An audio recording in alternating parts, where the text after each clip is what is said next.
అభిమాని హైపర్ ఆది గారిని సవినయంగా వేదిక మీదకి ఆహ్వానించేస్తున్నాను. Please welcome. Hearty welcome. Adi గారు, అలసట తీరిందా? ఫస్ట్ మీ నీరసం తగ్గిందా? అది మై ఫ్రెండ్, లివింగ్ లెజెండ్. అన్ని మైకులు ఎందుకు, ప్రెస్ మీట్ ఏమైనా ఉంది? థ్యాంక్ యూ అండి అందరికీ. చాలా చాలా చాలా సంతోషంగా ఉందన్నమాట. అది మాటల్లో చెప్పలేనిది. నా పేరు హైపరాది. నేను ఆంధ్రప్రదేశ్ డిప్యూటీ సీఎం గారి తాలూకా. ఇది నేను ఇంక ఎన్ని సంవత్సరాలైనా చెప్పుకుంటాను. నేను అందులో తిరగలేదు. అంత కష్టపడ్డాం, ఆ ఫలితం మాకు అంత ఆనందాన్ని ఇచ్చిందనమాట. నిజంగా అంటే ఇంకా ఈరోజు ఈ ఫంక్షన్ ఇంత గ్రాండ్గా చేస్తున్న విశ్వప్రసాద్ గారికి నిజంగా థ్యాంక్ యూ చెప్పాలి. ఎందుకంటే మన కూటమి అనే ఒక సినిమా 164 రోజులు ఆడింది. అందుకే ఈ సక్సెస్ మీట్ జరుగుతుంది. కాబట్టి ఈ సక్సెస్ మీట్కి వచ్చిన మీ అందరికీ కూడా థ్యాంక్ యూ సో మచ్. అంటే ఒక కొడుకు తను సంపాదించిన మొదటి సంపాదన వాళ్ళ తల్లికి ఒక చీర ఇచ్చినప్పుడు ఆ తల్లి కళ్ళల్లో ఎంత ఆనందం అయితే కనపడుతుందో, అలాగే అదే కొడుకు ఎదిగి తను కొనుక్కున్న బైక్ మీద తన తండ్రిని కూర్చోబెట్టుకున్నప్పుడు ఆ తండ్రి కళ్ళల్లో ఎంత ఆనందం అయితే కనపడుతుందో, పవన్ కళ్యాణ్ గారు గెలిచినప్పుడు ప్రతి జన సైనికుడి కళ్ళల్లో అలాంటి ఆనందాన్ని నేను చూశాను. నిజంగా అలాంటి ఆనందాన్ని నేను చూశాను. ఎందుకంటే ఆల్మోస్ట్ 10 సంవత్సరాల నుంచి జనసేనకు సంబంధించి ఏదైనా మీటింగ్ జరుగుతున్నప్పుడు చాలామంది కింద నుంచి సీఎం అని అరుస్తుంటే కొంతమంది అనేవాళ్ళు, ముందు మీ వాడిని ఎమ్మెల్యే అవ్వమను అప్పుడు చూద్దాం అనేవాళ్ళు. బాబు మీ అందరికీ చెప్తున్నా, 21 చోట్ల నిలబడితే 21 మంది ఎమ్మెల్యేలని కొట్టాడు. 2 ఎంపీలు కొట్టాడు. ఇప్పుడు మాట్లాడండి ఎవరైనా, ఆంధ్రప్రదేశ్కి డిప్యూటీ సీఎం.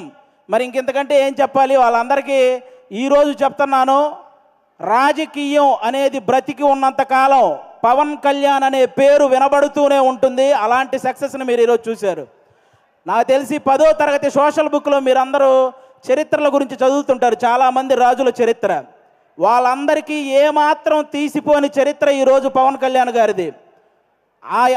ఆ రాజుల కాలంలో వాళ్ళు చేసిన యుద్ధాలు, లేకపోతే కుర్చీల కోసం కొట్లాట, చావులు ఇవి మాత్రమే ఉంటాయి. కానీ మన పవన్ కళ్యాణ్ గారి చరిత్రలో త్యాగాలు, సహాయాలు ఇవి ఉంటాయి. ఇలాంటి నాయకుడి గురించి ప్రతి ఒక్కరూ మాట్లాడుకోవాలి, ప్రతి ఒక్కరూ ఆయన్ని ఇన్స్పిరేషన్గా తీసుకోవాలని మనస్ఫూర్తిగా కోరుకుంటున్నాను. ఈ ప్రపంచంలో ఎలాంటి నాయకుడైనా గెలిస్తే ఒక గర్వం ఉంటుంది, కానీ ఒక్క పవన్ కళ్యాణ్ గారిలోనే గెలిచిన తర్వాత ఒక భయాన్ని నేను చూశాను. ఎందుకంటే ప్రజలు నా మీద ఇంత బాధ్యత పెట్టారు, ఆ బాధ్యతని 100% స్ట్రైక్ రేట్తో ఎలాగైతే నేను ఎమ్మెల్యేలని సాధించానో అదే 100% స్ట్రైక్ రేట్తో ఆ బాధ్యతలన్నీ నిర్వర్తించాలనే భయం ఆయన కళ్ళల్లో నేను చూశాను. అలాంటి నాయకుడు మనకు దొరికినందుకు నిజంగా మనం అదృష్టంగా భావించాలి. గెలవటం ఇదంతా ఒక ఎత్తు అయితే, లంకా దహనం చేసిన తర్వాత హనుమంతుడు వెళ్ళి శ్రీరాముడి పాదాలు పట్టుకున్నట్టు ఎప్పుడైతే 21 సీట్లు గెలిచాడో వెళ్ళి వాళ్ళ అన్నయ్య చిరంజీవి గారి పాదాల పైన కూర్చున్నాడు, పాదాలను పట్టుకున్నాడు చూసారా, అప్పుడు ఆ అభిమానం 100 రెట్లు పెరిగిందండి.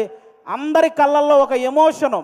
అంటే మెగా ఫ్యామిలీకి ఎప్పుడు దూరంగా ఉంటాడు కళ్యాణ్ గారు, దూరంగా ఉంటాడని అనుకునే వాళ్ళందరికీ ఈ విజయాన్ని తీసుకెళ్ళి అన్న దగ్గర పెట్టాడు చూసారా, అంతకంటే ఎమోషనల్ మూమెంట్ ఇంకోటి లేదు. అది మనకి ఎప్పటికీ గుర్తుండిపోతుంది. అలాంటి ఎన్నో హ్యాపీ మూమెంట్స్ని మనకిచ్చినటువంటి పవన్ కళ్యాణ్ గారికి, అలాగే జనసేన కోసం కష్టపడిన ప్రతి జన సైనికుడికి ఈ సభ ద్వారా అందరికీ కూడా నా ధన్యవాదాలు చెప్పుకుంటున్నాను. Thank you so much. ఈరోజు ఇక్కడికి ఇంతమంది వచ్చినందుకు మీ అందరికీ వన్స్ అగైన్. ఇక నుంచి మనకి ప్రాబ్లమ్స్ ఏమి ఉండవు, అంతా హ్యాపీగా నడుస్తుంది 5 సంవత్సరాలు. కాబట్టి మీరందరూ ఇలాగే ఈ సక్సెస్ని ఎంజాయ్ చేయాలని మనస్ఫూర్తిగా కోరుకుంటున్నాను. థ్యాంక్ యూ అండి. Thank you. అందరికీ ఒక డౌట్ ఉంది, డిప్యూటీ సీఎం గారు సినిమాలు చేస్తారా? చేస్తారండి, కంపల్సరీగా. కొన్ని ఉన్నాయి కదా బ్యాలెన్స్, అవి పూర్తి చేయాలి కదా, చేస్తారు. మమ్మల్ని ఎప్పుడు ఎంటర్టైన్ చేయడానికి థ్యాంక్ యూ వెరీ మచ్.